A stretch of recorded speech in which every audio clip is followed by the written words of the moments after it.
क्रूस पर यीशु का पहला वचन। तब यीशु ने कहा, हे पिता, इन्हें क्षमा कर, क्योंकि ये जानते नहीं कि क्या कर रहे हैं। और उन्होंने चिट्ठियां डालकर उसके कपड़े बांट लिए। लूका 23:34। यह वचन क्रूस पर यीशु के मुंह से निकले पहले वचन हैं। हे पिता, इन्हें क्षमा कर। और क्रूस पर यीशु की मृत्यु का भी यही अर्थ है। यीशु ने क्रूस की मृत्यु को इसलिए सहा ताकि हमें क्षमा मिल सके और हमारा और परमेश्वर का मेल हो सके। आइए हम क्रूस के उस दृश्य को देखें जब वह क्रूस पर था। तब यीशु ने कहा, हे पिता, इन्हें क्षमा कर, क्योंकि ये जानते नहीं कि क्या कर रहे हैं। यीशु मसीह को कलवरी पर ले जाकर 2 डाकुओं के बीच क्रूस पर लटकाया गया और यीशु मसीह ने देखा कि सिपाही उसका मजाक उड़ा रहे हैं। उसने देखा कि किस तरह नफरत के साथ उस पर कोड़े बरसाए जा रहे हैं और उसे यातना दी जा रही है। कैसे उन सैनिकों ने उसके हाथ और पैरों पर मोटी मोटी कीलों को ठोक दिया, जिससे उसे बहुत दर्द हो रहा था। वहां मौजूद भीड़ को देखकर शायद उसे याद आ रहा था कि कैसे उन्हीं लोगों ने उसे निर्दोष होते हुए भी क्रूस पर चढ़ाए जाने की मांग की और दोषी बरब्बास को छुड़वा लिया। उसे शायद वे यहूदी अगुवे याद आ रहा थे, कैफा और महासभा के अगुवे, जिन्होंने उस पर आरोप लगाए और अन्याय का साथ दिया। वह पिलातुस, जिसे पता चला कि वह निर्दोष है और उसे सिर्फ ईर्ष्या की वजह से पकड़ दादा है, लेकिन फिर भी उसने उसे क्रूस का दंड सुनाया। लेकिन इन सब के अलावा यीशु उनके बारे में भी जरूर सोच रहा होगा जो उसके अपने थे, उसके चेले जो उसके साथ रहे, जिन्होंने उसके साथ खाया पिया, जिन्होंने उसके अद्भुत कामों को करीब से देखा।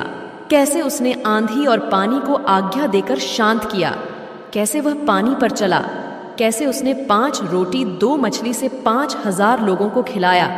लेकिन अब उसके अपनों ने भी उसे छोड़ डाच दिया। उसका शिष्य पतरस, जिसे वह बहुत प्यार करता था, जिसे वह हमेशा अपने पास रखता था, उसने भी उसका इनकार कर दिया। 1 बार नहीं, 3 बार। उसे वह लोग याद आए जिन्होंने कुछ दिन पहले होसन्ना होसन्ना के नारों के साथ उसका यरूशलेम में स्वागत किया था। लेकिन अब उन्होंने उसे अकेला छोड़ डाच दिया, मानो वे उसे भूल गए। क्या यीशु मसीह हमारे लिए नहीं सोचता, जो रोज उसे भूल जाते हैं?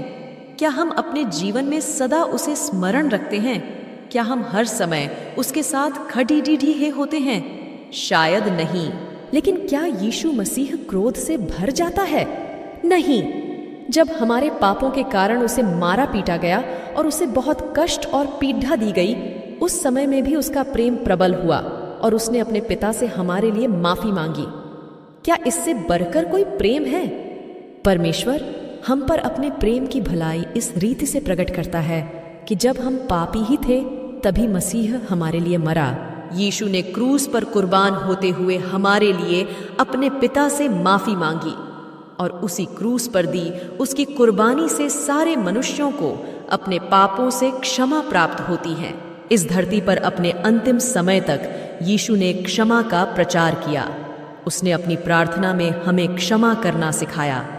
जिस प्रकार हमने अपने अपराधियों को क्षमा किया है, वैसे ही तू भी हमारे अपराधों को क्षमा कर।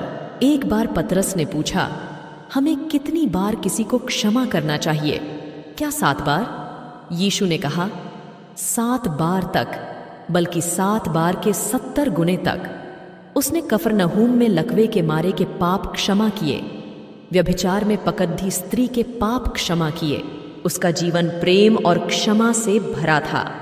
फिर यीशु ने अंतिम भोज के समय अपने शिष्यों को बताया, तुम सब इसमें से पियो, क्योंकि यह वाचा का मेरा वह लहू है जो बहुतों के पापों की क्षमा के लिए बहाया जाता है।